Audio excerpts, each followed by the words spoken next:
Yeah, we tried like 20 minutes ago to get for you to start talking about one.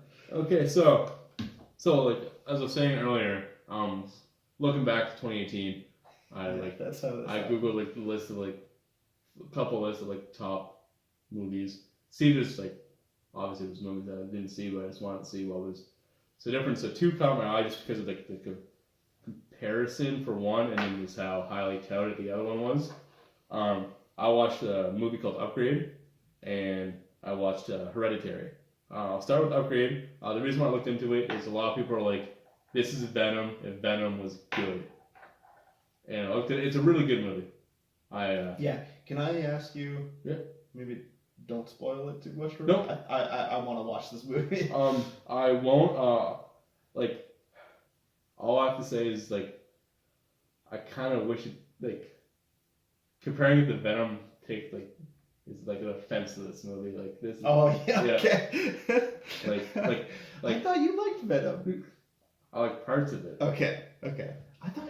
Okay. It was James. James kind of liked it. Okay. Yeah, and I know he didn't love it. Yeah. Okay. And so premise. Trying to think about what I can talk about without.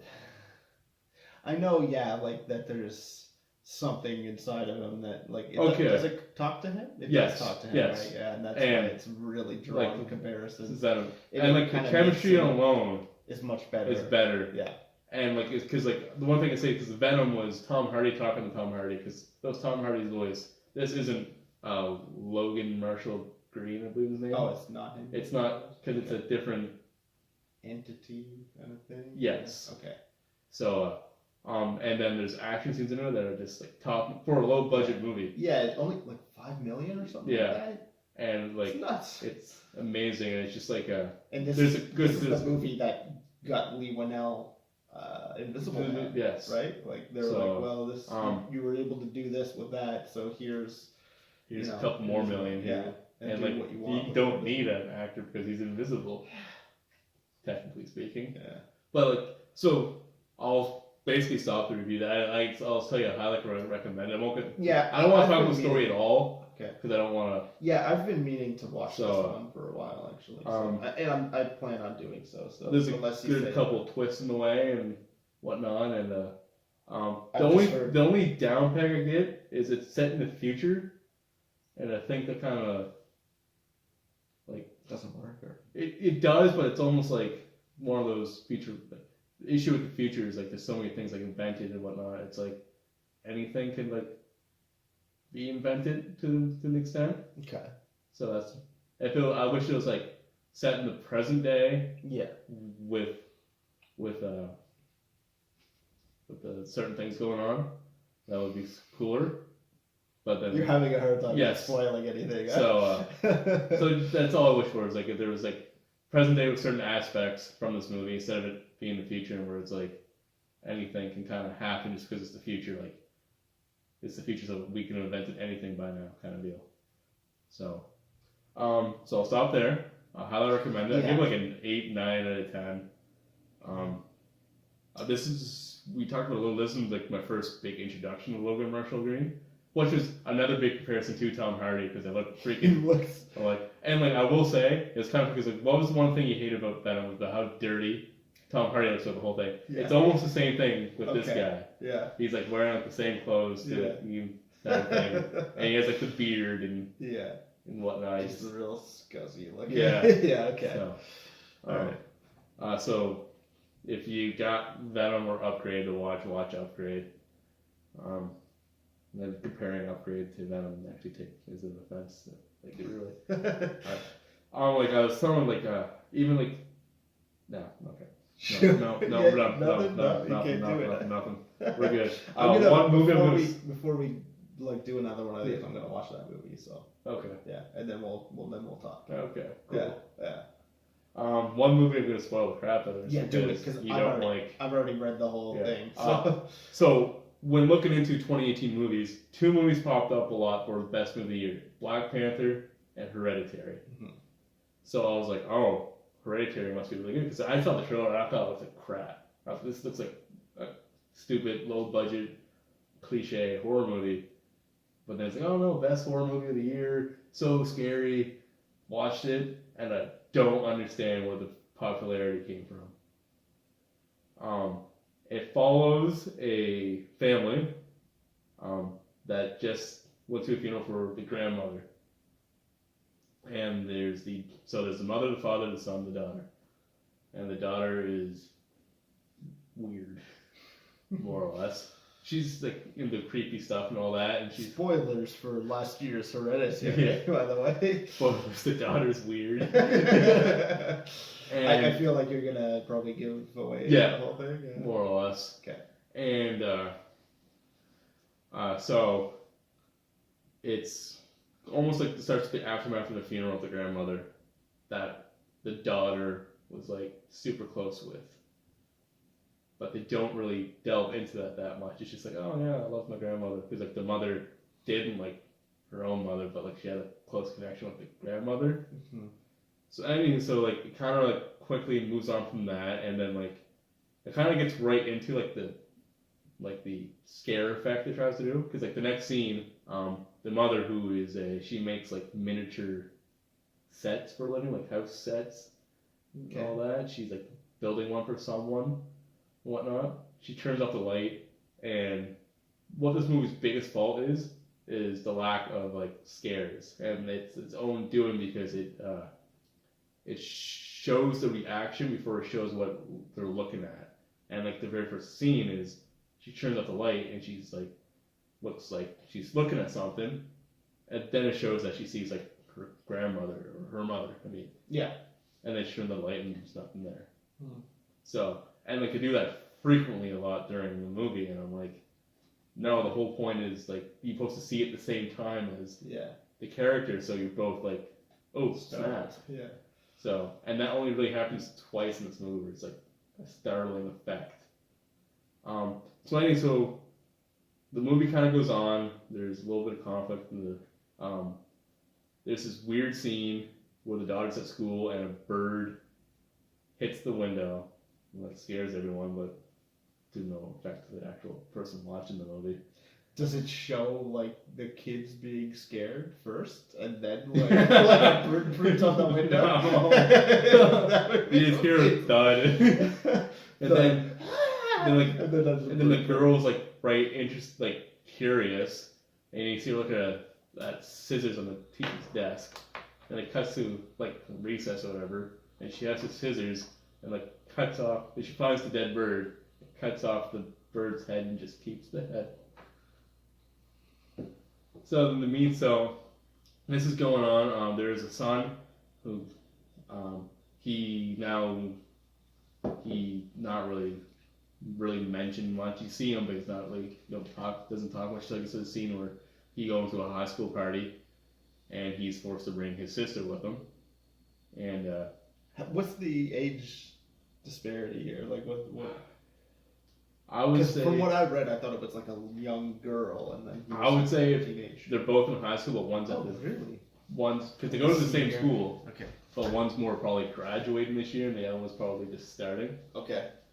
Pardon me. And just keep talking. And we learned that the daughter has like a peanut allergy. Oh yeah. That's actually in the first scene that I forgot to mention, that she's eating like a chocolate bar. Yeah. And they're all concerned as like what's in the chocolate bar. It's peanut free and whatnot. So they go to this party, and like the dude, like the brother, it's kind of like, oh, I want to go hang out with my friends. You go. There's cake over there. Go eat the cake, and like you see them like cutting like peanuts and whatnot. So like it's gonna be in the cake or whatever. Yeah. So, anywho, the brother goes upstairs with the girl to smoke some weed, and then when he's doing that, the girl has cake. The sister has cake. And she starts feeling all weird, so she runs upstairs and like says, oh hey, I don't feel good, my throat feels like it's growing and whatnot. So he's like, oh snap, you're having an allergic reaction, so let's rush you to the hospital. So including the bird, we're at decapitation number 1. Okay. Okay.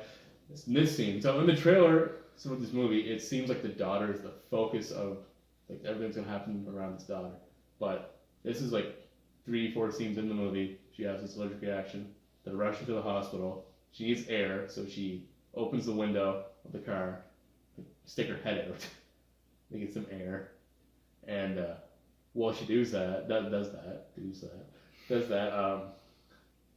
the brother driving sees like a dead deer on the road, so he swerves out of the way, and gets really close to a telephone pole that just rips off his sister's just clean off. And then the brother's in so much shock that he just drives home and goes to bed with her body still in the car. And then it skips the next morning where he's just lying there with his eyes like wide open. And then you hear like the mother get like, oh, we're going to do some errands, go to work or whatever. And then eventually you hear her like open the car door and then she starts screaming. And then there's an unnecessary like 3-second shot of the daughter's head on the side of the road covered in ants. So then this is where it kind of like, so you got like starting here is like where it was like the storyline goes like so many like different directions, but goes nowhere at the same time. Because it's, unless I miss something, like the mother then starts to get like, so they have the funeral for the daughter, the mother gets like, goes to like support groups, and then eventually she runs into this woman who they kind of become friends with, comes friends together, they talk to each other, whatnot. And then meantime, like the son is kind of getting haunted already. Like he's in class, looks at a reflection of himself, and the reflection's like smiling, but he's clearly not, and he's like looking all weird. And then like the father's like still there, but he's kind of like just there, kind of for now, right? So then there's finally like a supper where the mother kind of freaks out at the son because like there's eventually gonna be that confrontation where she feels like he killed, but like, she's like, I know it's an accident, but like wherever you're, my daughter's now dead, yeah. So anyway, so the mother who meets this woman at the like the sport group, this woman lost her grandson, and then she's talking about how she went to the seance thing, and they just like taught her how to talk to the other side, and that anyone can do it. So she shows the mother gets all like freaked out, but she's into it. So then she goes home and tries to show the father and the son, and they try to talk to the daughter, and it works. They were holding a glass, the glass moves, a candle like lights up and whatnot. It freaks them right out, but then like the father wants nothing to do with it, and then like the daughter kind of possesses the mom for a little bit and starts talking, and then the dad just takes like water and throws it in her face, and she's like not possessed anymore. And then the way they communicate is this daughter has a book that she used to draw things in, and then that's like she's taking up there's drawings in it now, and so anyways the mother was like, oh, I know how to work, because it's weird because like you just kind of assume that they're getting haunted at this point. There's not much showing there. Like another one of the crappy jump scares is like you see the son wake up and he looks at something, then it shows him what he's looking at, and he thinks it's the sister sitting in the chair, and then like her head falls back, but it's just like the ball that was on the chair, because it's supposed to like imitate the decapitation or whatever, right? And then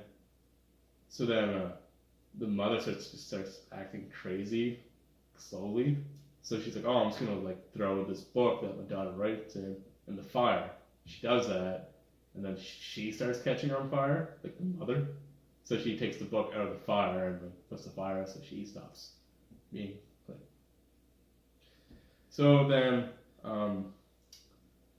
you find out that the person the mother ran into that knew about did the seance or whatever that introduces was actually friends with the grandmother that died at the beginning. Right. And that they were, and then looking back at the old like photo book montage, you find that they were part of some sort of cult. And then of course behind the photo book is the book about this demon that they're trying to, like this this is how like badly edited I believe it, because it just kind of like jumps to that conclusion where it's like, oh, we're a little haunted, but now we're trying to summon a demon. Right. and that this demon now needs a male host, and now the son. That's why the son is slowly getting possessed. Okay. So then, not much happens until the mother's gone officially crazy. Yeah. And she's now telling the father to throw the book out of Drew in. Okay, so the mom's crazy. Going crazy. She's possessed by the daughter. I don't know what's possessing her yet. It doesn't really clarify what possesses her. She just snaps one day. Okay. She says, okay, throw our daughter. Because she's not fully possessed, so she's talking to her husband, and she's like, I can't throw this book in the fire because I caught fire last time. So can you do it? Maybe So her husband and their son, were they around when she caught on fire spontaneously? No, they're sleeping or something. Okay, so she tries throwing the book in the fire. And her sleeve starts to catch fire. She takes it out, and then the fire. And then she just doesn't tell them, hey, She starts telling them things, but they're just you're nuts. You're nuts. Shut up, Mom. Yeah. And then he's about to put the book in the fire, but he's like, no, I'm not gonna do this. I'm just gonna call the cops. You're officially gone crazy. But then she takes the book again, throws it in the fire. Now, if you want to learn from the earlier scene, she's supposed to catch on fire. Yep. But then he just lights up, full blown spontaneous combustion. And then the father's dead. And then she's screaming oh my god, and then she kind of just stops, and it's oh, she's now possessed. It's she's kind of more not caring that he's on fire. Okay. So meanwhile, this is happening. Son's at school. He has some weird dream looking thing, but then you find out it wasn't real. Yeah. So then he just stands up, smashes his head on his desk, breaks his nose, and goes home. And then he goes to bed. Sorry, that took place before the fire scene. Sorry. Okay. Because the dad brings him home. I was gonna say he goes home, goes to bed. Sorry, the dad brings him home. So they put him. And then he wakes up, and then this is the only scene that I kind of give it credit to, because he wakes up, and he's looking at something. I think he's looking at the same chair that he thought he saw his sister in earlier. Yep. And behind him in the corner is the mother that's just chilling on the ceiling, which is now confirmation she's now possessed. Yeah. So then, he sits up and you see her pitter patter out the door, but makes no sound. Whatever. So then he gets up. He's asks where everyone is. He goes downstairs. He's his charred father. And then the mother jumps out and he runs, and he runs up the attic. Okay. The attic's down. And then that's what he sees oh man, I missed one huge part. The father at the beginning gets a phone call saying the grandmother's grave has been desecrated. Yeah. And then he thinks the mother did it. Oh. And then she goes up to the attic and finds the grandmother's body with no head. So that's decapitation number 3. Whoa. So so that's why the attic thing's down, because they're up and down. So bird, daughter, grandmother. So the son runs up the attic trying to get away from his mother. And then when he's up there, whatever, he turns around and he sees this random thing, this person standing there. And then he starts hearing this random cutting sound, and he looks up and it's the mother hanging herself, but with a piano wire, so she's cutting off her own head. Yeah. To the point where, so he spazzes out, he just jumps out the window. Okay. The attic. And then you eventually hear you hear the mother still cutting, and you see the body drop. So then, this is the end of the movie.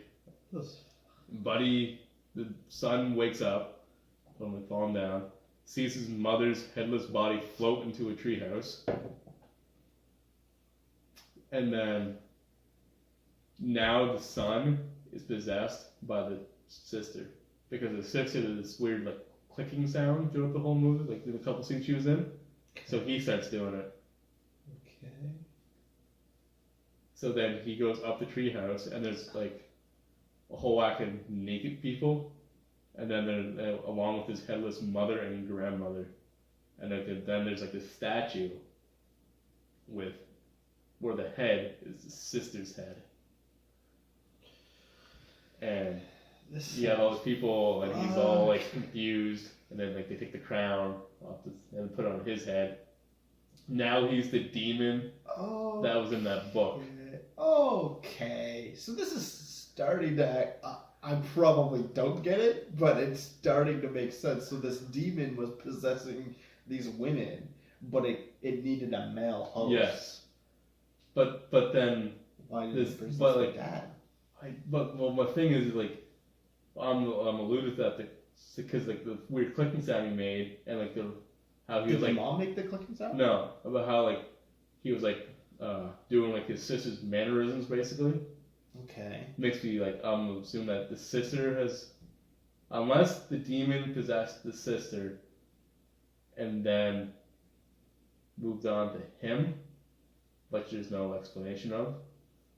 I'm assuming it's the sister in the son's body, and then like they're talking about like, oh, you're now the demon we were summoning. All hail you. You're gonna like take over the world, and then the movie ends. So, wow. I read the synopsis and like I read all of those beats, and yeah, you describing it makes it seem so much like I kind of want to watch it. Like, you know, just to see like why?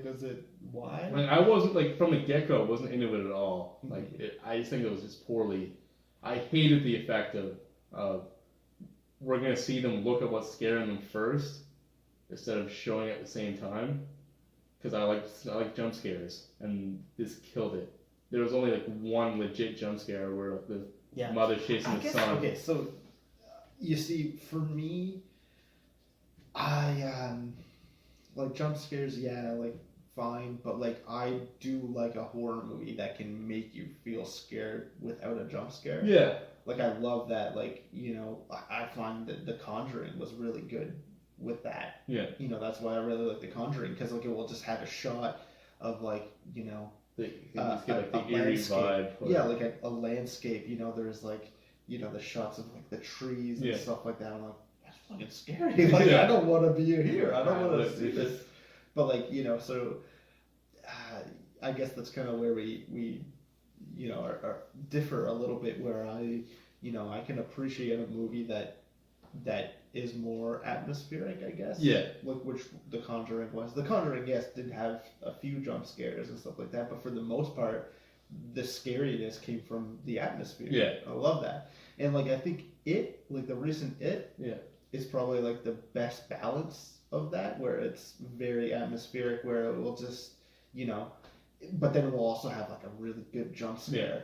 Yeah. But then, you know, so we'll have like a really good jump scare, but then we'll also just like linger on a shot of it, and you're like it's not a jump scare, but it's just terrifying to watch. Yeah, we'll see. So, no, I get it. No, like this movie lacked even like the atmosphere. Okay, yeah. Like it was just like. So if it doesn't even have that going for it, like why? Like then why? Yeah. And it felt like there was no chemistry within the family whatsoever. Yeah. Like. It sounds very. It was very like they're almost like monotone. Like it was just like, and the guy who plays the son is played by a Nat Wolff.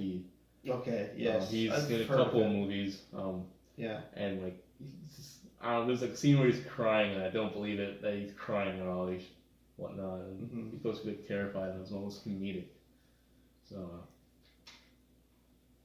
Oh yeah, I guess yeah. So those are my two movies. One hit, one miss. Yeah. Other than that, didn't watch much. Since last episode, rewatched a couple movies, but I won't really review them because I like to talk about the new stuff instead of just what I rewatched. Yeah, those are. I've heard good. I've heard good things about both of those two movies that you just talked about, and it's interesting to see that, like, you know, how you feel about. Maybe like I feel like I oversold it to myself because I was like, because if I went into it thinking it was like supposed to be crap of what I thought the first trailer was, maybe I would have liked it a lot more. But like, I was like, okay, it's supposed to be like a downright amazing movie. Yeah, it's supposed to be terrifying. Yeah, like I heard like even more Like- so probably than Upgrade, which I was always like excited for Yeah. Upgrade and looking forward to it. But yeah, I heard like a lot of good things about Hereditary, where it was like, you know, kind of chopped up to be like this, you know. And Toni Collette, that plays the mother, she's like, people are like, oh, she got snubbed for like the Oscars. Like, Sure. Yeah. like everyone gets snubbed. Right. But like, I was playing there before we started recording. Like, just because you can cry and scream, in my opinion, doesn't make it. Yeah. But you know, I've seen her in a lot of things, and like, yeah, she's a really good actress, and you know, but just doesn't necessarily be you should be. like I could be the black sheep of this movie. Like, no, yeah, based on like what you've told me and what I've read, I don't think I would be into this either. Like, I don't. It just sounds way too. Out of like, and it's just like Like, all over the place, but nowhere at yeah. the same time. It's Yeah. like, it's weird. Like, you didn't know where it was like, because it's like starts like if it was just like a typical family getting haunted, but it's great. But then like they kind of like getting haunted by the grandmother. Yeah. And the daughter dies, and now it's all because their or demon wants to take over the son's And, body. Like, what's up with the decapitations? I don't like. Why does everyone have to be decapitated? Like, it's like that's all like. Why? You know the cliche where it's like you do like a little slideshow there where it's like, oh, we need like the star swipe, or like it's like, oh, in this scene, don't know what to do, we need decapitation. Just take their head off. Yeah, I don't know. So weird.